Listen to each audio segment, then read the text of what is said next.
5, 4, 3, 2, 1, 0.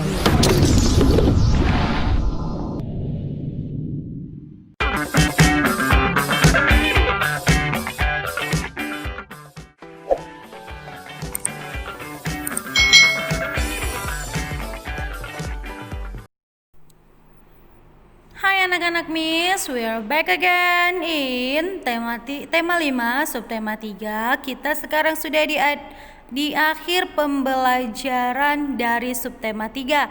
Kita sekarang sudah memasuki pembelajaran 6. Nah, anak-anak, untuk ujian bulanan 1, Miss Eka akan memasukkan subtema 1, subtema 2, dan subtema 3. Jadi anak-anak harus banyak lagi mengulang kembali pembelajaran agar bisa menjawab nanti ujian kita hari Senin. Now let us continue. Benny anak yang rajin. Benny suka membuat puisi. Kali ini Benny menulis puisi. Puisinya berjudul Nyiur Hijau. Pada jam istirahat, puisi tersebut dibaca Benny. Puisinya dibaca di depan teman-temannya. Nah, jadi anak-anak, di bawah di halaman 160 ada puisi Nyiur Hijau. Nah, Miss Eka akan menunjukkan sebuah video salah seorang teman yang sedang membacakan puisi Nyiur Hijau. Jadi Miss mau anak-anak simak ya yang dilakukan teman kita berikut ini. Nyiur Hijau, ciptaan El Maladi. Nyiur hijau di tepi pantai, siar-siur daunnya melambai, padi mengembang, kuning merayu, burung-burung bernyanyi gembira. Tanah airku tumpah darahku, tanah yang subur, kaya makmur. Tanah airku tumpah darahku, tanah yang indah, permai nyata. Jadi, setiap kosakata tadi itu ada artinya. Contohnya di sini ada kata merayu. Nah, merayu itu artinya adalah menyenangkan hati atau menyedapkan hati atau menawan hati, seperti hiburan dan sebagainya. Suara merdu, membujuk dan memikat yang berisi dengan kata-kata manis dan sebagainya. Contohnya nih adik-adik, kalian meminta dibelikan mainan ya, terus kalian merayu ibu kalian untuk membelikan mainan. Otomatis merayu itu berarti kan memikat hati ibu kalian untuk mau membelikan kalian mainan. Itu arti dari kata merayu. Berikutnya ada kata nyiur. Nah, nyiur itu apa ya? Tadi kan nyiur hijau. Nah, nyiur itu artinya adalah kelapa atau pohon kelapa adik-adik. Jadi nyiur hijau itu artinya pohon kelapa yang hijau. Berikutnya ada kata tanah air. Tanah airku Indonesia. Apakah itu artinya tanah dan air? Tidak adik-adik, itu memiliki makna lain. Tanah air itu artinya adalah negeri tempat kelahiran kita. Jadi tanah airku Indonesia berarti negara tempat aku lahir adalah Indonesia. Itu arti dari kata tanah air. Berikutnya ada kata permai. Nah, permai itu artinya elok, indah, cantik atau bagus. Itu arti dari kata permai. Berikutnya ada kata makmur ya. Tadi ada makmur.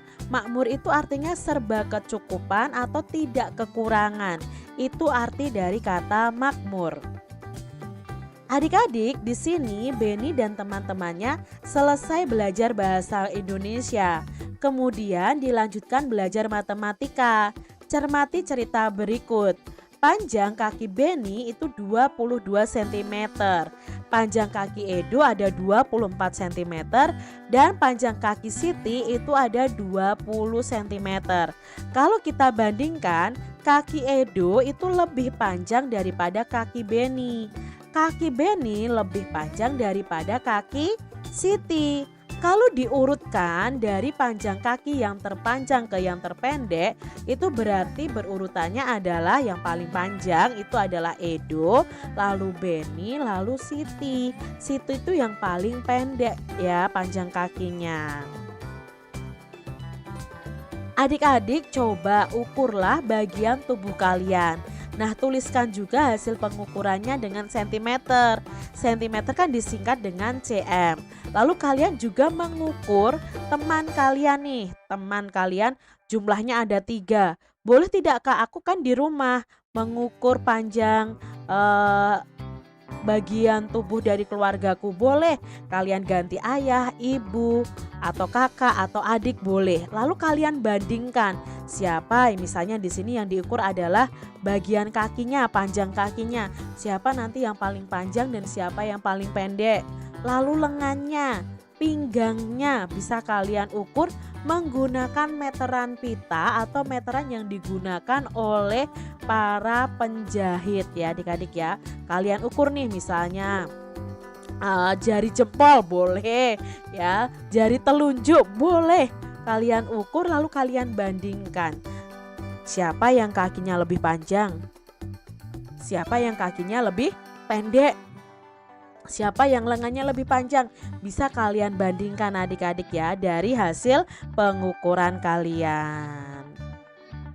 Adik-adik perhatikan gambar berikut. Ini adalah gambar dari simbol sila Pancasila yang kelima. Nah, simbolnya adalah padi dan kapas. Bunyinya keadilan sosial bagi seluruh rakyat Indonesia. Adik-adik, keadilan sosial bagi seluruh Indonesia itu sila kelima yang dilambangkan padi dan kapas. Sila ini tuh berhubungan dengan sikap adil adik-adik. Adil terhadap semua orang.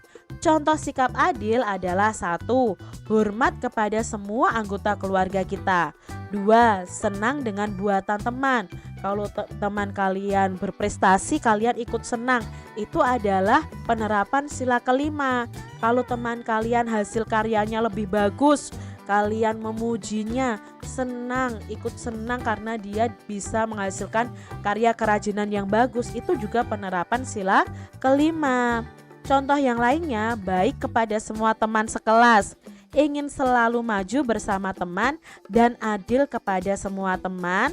Lalu yang kelima itu saling menolong kepada semua orang. Jadi ini penerapan sila kelima Pancasila. Jadi adik-adik bisa ya terapkan di tempat kalian masing-masing, baik di rumah, di sekolah maupun di masyarakat. Pernahkah adik-adik bersikap seperti di atas tadi? Nah, coba tuliskan pengalaman kalian menerapkan sila kelima Pancasila. Contohnya di sini Kak Citra membuat kisah pengalaman Kak Citra menerapkan sila kelima Pancasila waktu itu. Nah, pada waktu itu di kelasku sedang membuat kerajinan menghias vas bunga dengan biji-bijian. Aku dan teman-temanku tuh sangat senang sekali. Kami menghias dengan vas bunga itu dengan baik dibantu oleh guru kami. Saya melihat hasil karya teman saya yang bernama Nina. Vas bunga yang dihias dengan biji-bijian milik Nina itu sangat bagus sekali. Aku memuji hasil karya Nina itu. Aku sangat senang dengan hasil buatan Nina. Aku juga berusaha membuat vas bungaku itu terlihat cantik dengan hiasan dari biji-bijian. Adik-adik bisa membuat cerita pengalaman kalian menerapkan sila kelima Pancasila. Ya, sesuai dengan contoh sikap-sikap tadi yang menerapkan sila kelima. Demikian tadi adik-adik pembahasan kita di tema 5, subtema 3 pembelajaran yang ke-6. Semoga video pembelajaran ini bermanfaat untuk adik-adik semuanya dan sampai